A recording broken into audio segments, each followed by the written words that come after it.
Benvinguts al Minut de la Terra. La majoria dels micos dels boscos d'Amèrica del Sud i Central tenen una cosa especial al darrere, com una mà extra. Bé, no ben bé. És una cua prènsil, un apèndix útil que ajuda els animals a moure's per les traïdores brancades en busca de fruita i fulles verdes.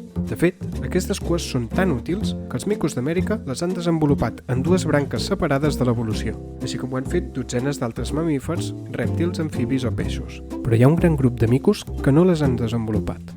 A l'Àfrica i Àsia, les cues dels micos són només cues. Cosa curiosa, perquè aquests també es passen els dies fent el mico per les branques. Segur que els aniria bé una mà extra. Llavors, on són les seves cues especials? La nostra millor intuïció ens diu que la diferència de cues es deu bàsicament a la diferència dels boscos. Als d'Amèrica Central i del Sud hi ha moltíssimes lianes i plantes que els micos utilitzen com a cordes per saltar d'un arbre al següent. Així que una mà extra és molt útil per equilibrar-se i per no caure.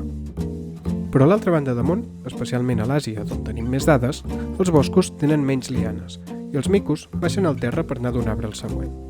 Les cues prènsils consumeixen molta energia, així que segurament no els hi surti a compte tenir-les per l'utilitat que n'acaben traient.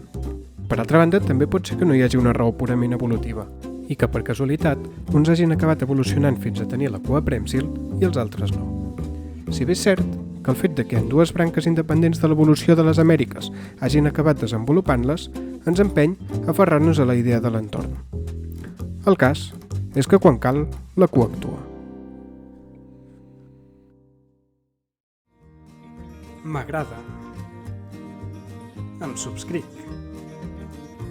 Comparteixo.